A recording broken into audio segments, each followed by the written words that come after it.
All right, we're getting started. This is a healthy 36-year-old artist from New Hampshire. She has annular tears at L4-5 and L5-S1 with pelvic dysesthesia. She's tried everything non-operatively that's reasonable, and her function and quality of life has been terribly affected. So we decided to proceed with surgery, and we're going to utilize the most state-of-the-art advanced minimally invasive surgery technique that I have, called laser endoscopic spine surgery, the LES procedure. And I start with this little thing called the spaghetti noodle dilator. I made a poke hole at the perfect entry point. I'm going to just carefully advance it to the surgical target site using my delicate Asian fingers and my little pinky out. Okay, I've got the skinny little needle in the disc, in the middle. Shot.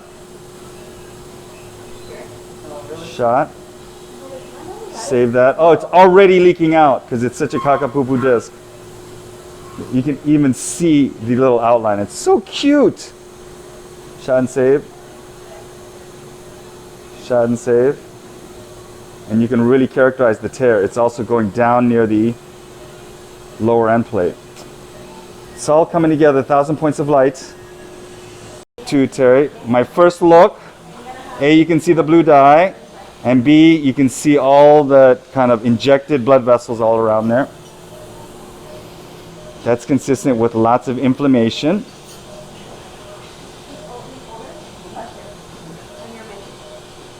And I bet you the dural membrane is going to be adherent to the epidural soft tissues because of epidural fibrosis and inflammatory scar tissue. Alrighty, I've got things so well cleaned up now that I can use the ball tip feeler. We call that the Viagra. Comes out and deploys. That's Wagner's arch right there. That's where the pedicle becomes confluent with the superior articular process. All this should not be stuck to itself because the spinal canal is lined by anti-adhesion molecules because the dural tube needs to just slide back and forth as you move your leg. So this is the first example of inflammazione. So I'm just slowly dissecting this. Feel good right there. Yep. The nerve is firing too. That's a good thing, because that'll allow me to track everything. That's our neurophysiologist. She calls out every single burst and spike. In addition to the adhesions, there's the empty tent sign. This should be like a really firm hockey puck, but you can tell, there's like, where's the beef? It's like an empty cavity underneath here. I'm going to open this up with create a tiny little annulotomy window and start reaching all the way across under the posterior longitudinal ligament and get to the area of the annular tear seen on MRI. See, it's so simple. You just think geometrically. And as long as there's no blood vessels and nerves, spine surgery will be way easier. Here's the laser, my favorite. Look how magical it is. It just makes things disappear. It's non-electrical, so it doesn't conduct current and shock the nerve. And that little pointing laser, that's not the actual laser, that's just a pointer like you have in your pen. Tells me exactly where I'm working. And there are times where I have to work literally right next to the nerve. And this is the safest instrument. I can tell there's going to be some disc come flying out of here under pressure. Don't ask me how I know, I just do, okay? Okay, this is my favorite instrument called the Favorite. It's an upgoing cupped grasper. Look how cute that is. I have tons of tactile feel too. Here comes my second favorite instrument called the Curly Q. It's got an angle to it. So I'm going, you see that angle right there? I'm going in and up toward the annular tear. And I open it and I can use it as like a pushing scraper at the same time. And it's a small instrument so I can really feel everything. Because a lot of this surgery is like Helen Keller. Look at that. That is caca-poo-poo tissue right there. Save those pieces just in case We can make soup out of it. Oh, look at that. It should not be blue like that. If it's really, really dark blue, it's the nucleus. We don't want to see really, really dark blue. We want to see things that should be white that turns blue because there's a tear and it's not supposed to be blue. But it is a little because it's a little torn. Oh, I can feel right there something is just pining to come out. But just like my teenage kids, it's not going to come out without a fight, I can tell. X-ray. Intraoperative imaging, also to confirm where I am in three-dimensional space. I use everything. Anatomic visualization, position in three-dimensional space, intraoperative imaging, and the force, Luke, the force. I'm just like a professional golfer. I have so many custom instruments. Because if you're a PGA golfer, every club in your bag is customized to you. The lie, the shaft, and the grip for each and every club. I'm the same way. I just need a name for this. This is the articulating curette. I'm just reaching up and releasing all the trap pieces because things like that won't fit down this little narrow corridor straight, already angulated. You have to be able to straighten things. Look how cute this is. See how that curves up? And I just got the other one that curves down. We need a new name for that too, and I'll show you why that's important. I'm really excited about that. Curlicue pituitary now. Oh, this is going really well. I have a perfect visualization of the surgical target site. I don't even know what to do with myself. This is almost boring and easy, if there's such a thing. Look at how blue everything is back there. That is not cool if you're a patient. It's cool if you're a surgeon. Not cool if you're the patient. Oh, yes.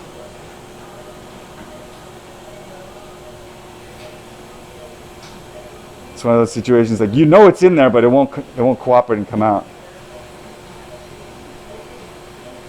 But I don't give up that easy. Look at that. Oh. I can feel it right there. You punk. Oh, look at that. That just pressurizes the outer part of the annulus and activates the proprioceptive mechanoreceptors, i.e. the position pain fibers. That's how our body protects itself.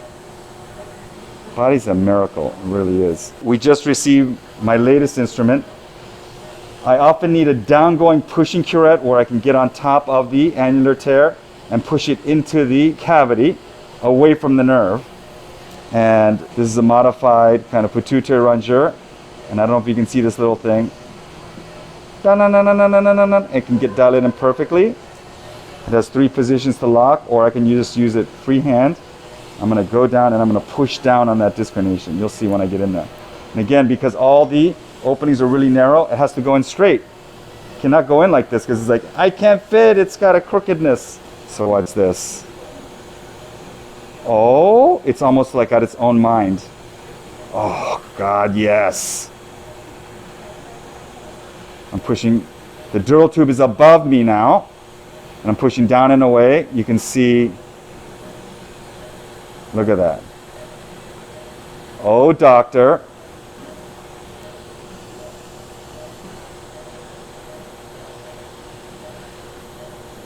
Look how bouncy that is. That is the classic empty tent sign. X-ray. Save that. I can even go inside the disc if I want to, but nope. It's better on the outside. That's what it's designed for. Oh, that feels good. Now I'll have the curlicue. I bet you a bunch of stuff is going to come flying out of there now. Okay, I pushed it down. Look at right there. That should not be there. You evil thing, go away. Oh, it feels so good.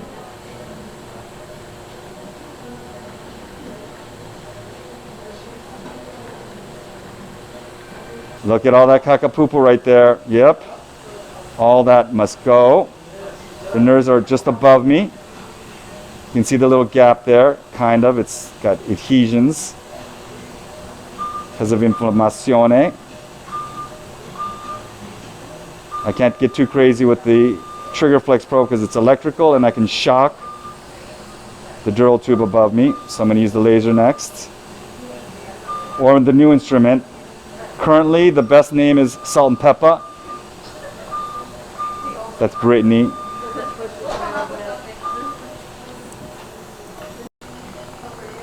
More laser. Look how magical this is. I'm sure you appreciate it by now. It's not the whole surgery done like with the laser, like a LASIK procedure on your eyeball. I use every little piece of equipment. The laser is just one of many tools in my golf bag, but it's critical. It's almost like the putter. I need it. I call it the 60-degree wedge, though. It's one of those special tools. I don't know about you, but I hardly ever get on the green in regulation, so I need a good tool to get up and down. And I love my Vokey 58-degree wedge. I want a 60, though. Way in there where that laser is, that should not be blue. That is the annular. You can even see the little slit right there. Oh, anatomy is so cool. I'm slowly reaching up and under. It's very tedious. It's half the reason why a lot of spine surgeons don't do this surgery. Because it's like building a ship in a bottle. And let's face it, I don't understand why people do that. That looks so boring. Why would you want to build a ship in a bottle? It's difficult. You can't play with it once it's built. It's tedious, time consuming. Why they would do that is beyond me, and this is the same thing. Except we have a goal in mind. It's not like, oh, look at that ship inside the bottle, and I built it from scratch. And we have to keep it in there because you can't touch it, because it's in a bottle. There's nothing to do. The whole purpose was to build it. This is to get you better. So it's worth the pain and boredom and annoyance. But if you're a spine surgeon, you can be like, I don't want to build the ship in a bottle surgery. It's boring. Oh, look at that. It really is the little things that keep you going. Keep the curly cue. Don't tell anybody I'm going to sneak over there.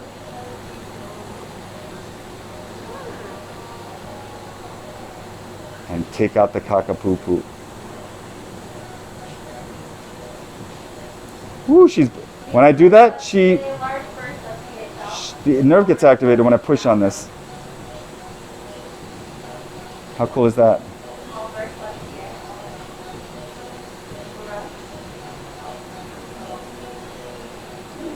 I think you're going to wake up feeling better.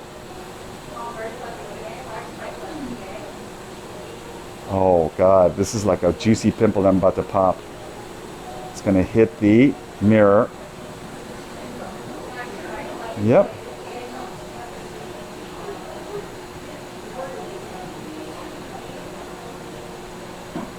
Oh, it's like bobbing for apples. Every time I push on it, there's a little nerve activation. It's so cool. Especially since I'm nowhere near the nerve.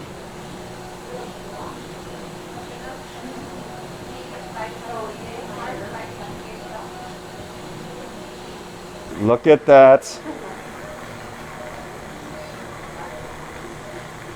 Xray?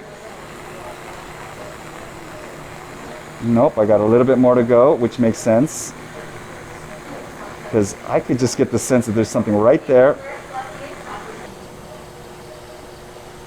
Lots of loose pieces coming out. Also known as kakapupu.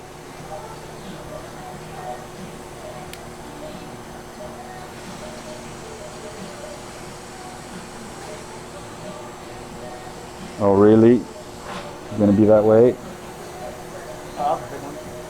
You like it? Here's the little things that keep you going, don't you think? Oh, it's so slick and smooth now. I can get in there easily, move around.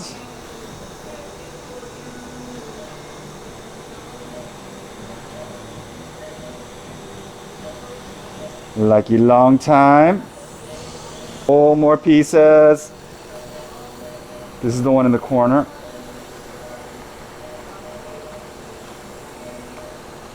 Every time I got here, the nerve would activate, which I find very inconsiderate after all I've been trying to do here. But it makes sense.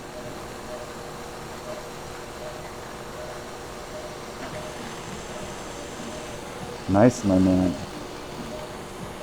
Doing some finishing touches to it, making sure there's not any hidden pieces. We call that the Mikey fragment. There seems to always be a hidden piece.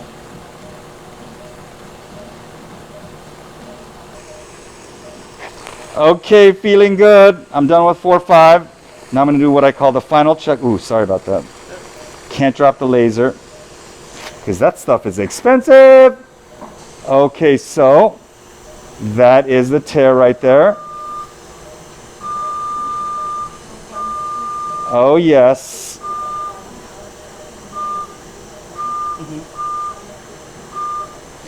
I made sure that I can get into the canal without any impediment using the ball tip feeler. Before it was really stuck down. That was north, this is south. That's the other tear that every time I got near it, it would activate the nerve. That feels good.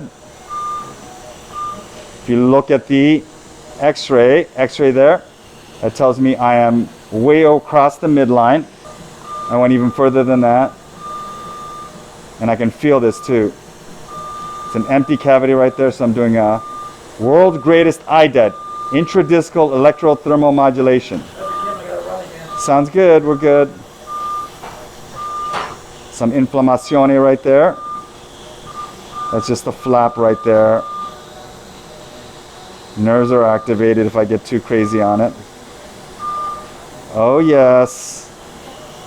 Nerves are still working. I'm really hoping you're gonna wake up feeling better because I got a lot of caca-poo-poo out.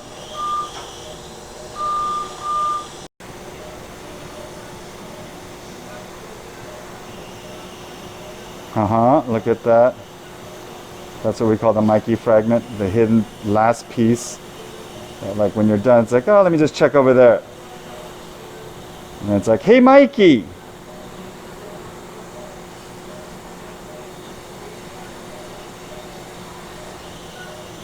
Look at that.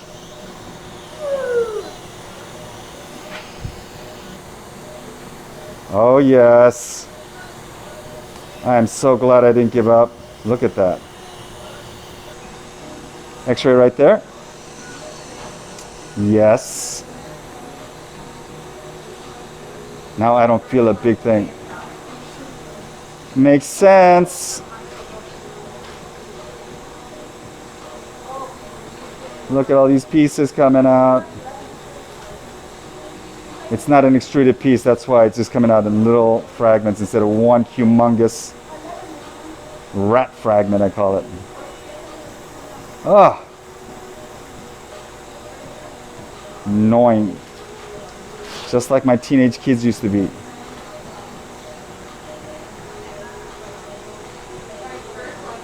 Spaghetti needle dilator right at the working triangle at L5S1, and then the skinny little needle for the chromatodiscgram shot. And if the chromatodiscgram is perfect, we have to decide if we should proceed with the shot. Shot and save. Nope, it's caca poo poo. But we have to find a leak at the back. Okay, I did a chromatodiscgram at 5-1. The disc is not normal, but I clearly do not see a leak out the back. So I do not want to violate the annulus and create an annular tear. So I'm not hitting this in. I'm just going to dock and just make sure that the nerves aren't stuck down and make sure that I don't see an annular tear under direct visualization. Modified technique, shot, using the force and delicate Asian fingers. Okay, I am literally sneaking up on 5-1 because I don't see an annular tear. I don't want to injure the annulus. And I'm just going to take a look at it. There's lots of inflammation though. So if there was an annular tear, it healed. We should leave it healed. Wow, there's a lot of inflammation though. Because annular tears can heal. The body is an amazing thing. So, unless I see something like a blue dye that shouldn't be there, or the empty tent sign, I'm just going to do a neurolysis and leave L5S1 alone, because that's what I would do if this was my daughter, or my niece, I guess. I've been pondering that for the last 10 minutes, because the MRI also shows that that disc is really, really almost normal. It's not, because the discogram is not totally normal, but there's no tear out the back. So a little blue right here, but this is where I went in with the needle. And then no empty tent sign. Look how firm that is. But if it's blue way in the middle, away from where I went in, I may change my mind, but this looks like if there was an annular tear there, it's healed so far. The best thing to do at 5-1 is a neurolysis. I do not want to violate this posterior annulus. There's definitely inflammation here, but there was no leak at all. I think that's blue because that's where I entered, and then just medial to that, it looks very white. And the posterior disc is like a hockey puck. See that? Yep, it's definitely white, medial to the entry point. And it feels really good. Okay, 5-1, I'm not going to go into the disc and do a discectomy because the posterior annulus looks intact both on discogram and by palpation and by visualization. But there's lots of inflammation. And I'm just making sure that the nerve is not scarred down anymore. You can look over in the X-ray that I'm all the way to the midline X-ray. That's free now. There's a little click right there. Still is. There we go. That's Brittany telling me that the nerve got activated with me rooting around. That's her job, unfortunately. But all her negativities is making me stronger. Lots of inflammation here. So I'm going to treat all that. That's the entry point, so it's supposed to be a little blue there, but that's not where the kakapupu is. And if you look a little bit more medial, it's white. See that? Right there. And there was a little adhesion right there.